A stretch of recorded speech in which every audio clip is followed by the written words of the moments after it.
following is A Free Man's Worship by Bertrand Russell, which is a 1903 essay by Russell in which he reflects on living meaningfully in a world that he thinks is really harsh and offers no real justice or plan. And he urges people not to despair, not to choose nihilism, but to create their own values and live with dignity, even in the face of an indifferent world. So this is him in his own words. A Free Man's Worship by Bertrand Russell. A brief introduction. A Free Man's Worship, first published as The Free Man's Worship in December 1903, is perhaps Bertrand Russell's best known and most reprinted essay. Its mood and language have often been explained, even by Russell himself, as reflecting a particular time in his life. Quote, "It depends," he wrote in 1929, "upon a metaphysic which is more Platonic than that which I now believe in." Yet the essay sounds many characteristic Russellian themes and preoccupations and deserves consideration and further serious study as a historical landmark of early 20th century European thought. For a scholarly edition with some documentation, see volume 12 of, and so on. Dr. Faustus, in his study, Mephistopheles, told the history of the creation, saying, quote, "The endless praises of the choirs of angels had begun to grow wearisome, for, after all, did he not deserve their praise?" Wait.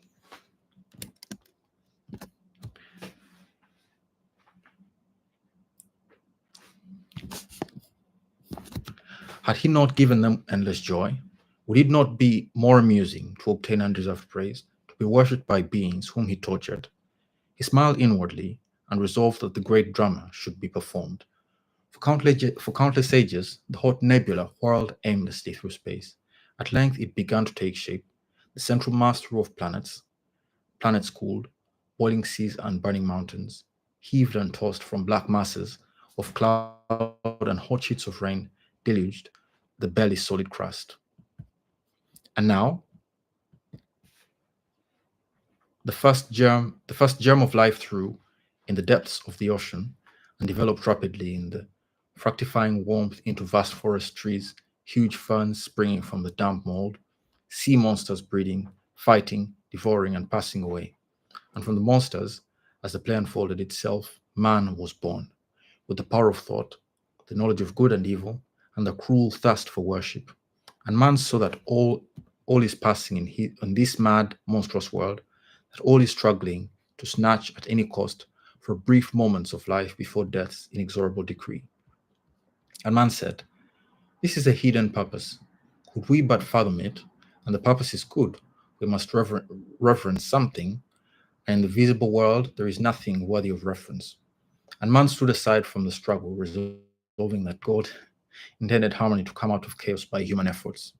And when he followed the instincts which God had transmitted to him from his ancestry of beasts of prey, he called it sin.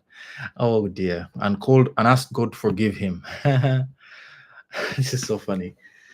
And he doubted whether he could be justly forgiven until he invented a divine plan by which God's wrath was to have been appeased. And seeing the present was bad, he made it worse yet, that thereby the future might be better. And he gave God thanks for the strength that enabled him to forego even the joys that were possible. And God smiled, and when he saw that man had become perfect in renunciation and worship, he set another sun through the sky, which crashed into man's sun, and all returned again to nebula. "Yes," he murmured, "it was a good play. I will have it performed again."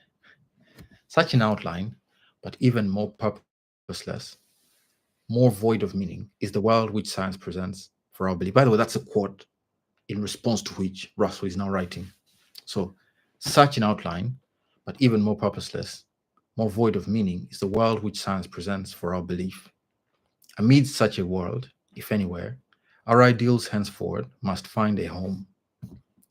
That man is the product of causes which had no provision of the end they were achieving, that his origin, his growth, his hopes and fears, his loves and his beliefs are but the outcome of accidental collocations of atoms, that no fire, no heroism, no intensity of thought and feeling can preserve an individual life beyond the grave, that all the labors of the ages, all the devotion, all the inspiration, and all the noonday brightness of human genius are destined to extinction in the vast death of the solar system, that the whole temple of man's achievement must inevitably be buried beneath the debris of a universe in ruins.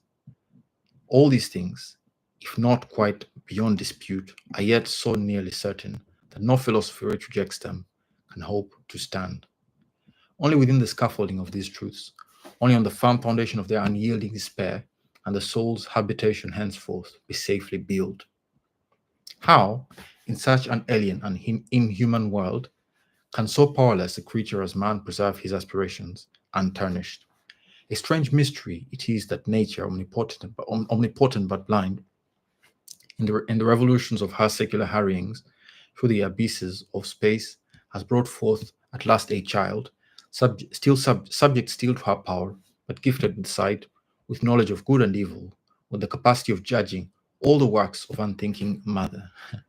In spite of death, the mark and seal of the parental control, man is yet free during his brief years to examine, to criticize, to know, and in imagination to create.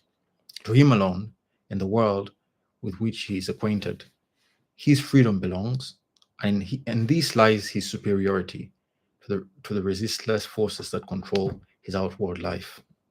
The savage, like ourselves, he says, feels the oppression of his impotence before the powers of nature, but having in himself nothing that he respects more than power, he is willing to prostrate himself before the gods without inquiring whether they are worthy of his worship. Pathetic and very terrible is a long, terrible history of cruelty and torture, of degradation and human sacrifice, endured in the hope of placating the jealous gods. Surely, the trembling believer thinks, when what is most precious has been freely given, the lust for blood must be appeased, and more will not be required. The religion of Moloch, as such creeds will be generically called, is in essence the cringing submission of the slave, who dare not, even in his heart, allow the thought that his master deserves no adulation. Since the dependence of ideals is not yet acknowledged, power may not be freely worshipped and received and receive an unlimited respect despite its wanton infliction of pain. But gradually, as morality grows bolder, the claim of the ideal world begins to be felt, and worship, if it is not to cease, must be given to gods of another kind than those created by the savage. Some, though they feel the demands of the ideal, will still consciously reject them, still urging that naked power is worthy of worship. Such is the attitude inculcated in God's answer to Job of the whirlwind. The divine power and knowledge of are paraded, but of the divine goodness there is no hint. Oh, what a misinterpretation of Job. Such also is the attitude of those who, in my opinion, in our own day, base their morality upon the struggle for survival, maintaining that the survivors are necessarily the fittest. But others, not content with an answer so repugnant to the moral sense, will adopt the position which we have become accustomed to regard as specially religious, maintaining that, in some hidden manner, the world of fact is really harmonious with the world of ideals. It's coming for everyone. Plato and Darwin. Thus, man creates God, all powerful and all good, the mystic unity of what is and what should be.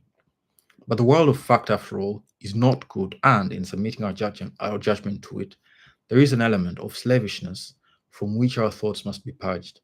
For in all things, it is well to exalt the dignity of man by freeing him as far as possible from the tyranny of non-human power.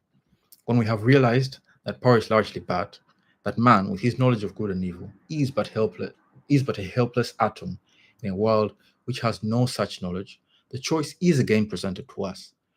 Shall we worship force, or shall we worship goodness? Shall our God exist and be evil, or shall he be recognized as the creation of our own conscience? The answer to this question is very momentous and affects profoundly our whole morality.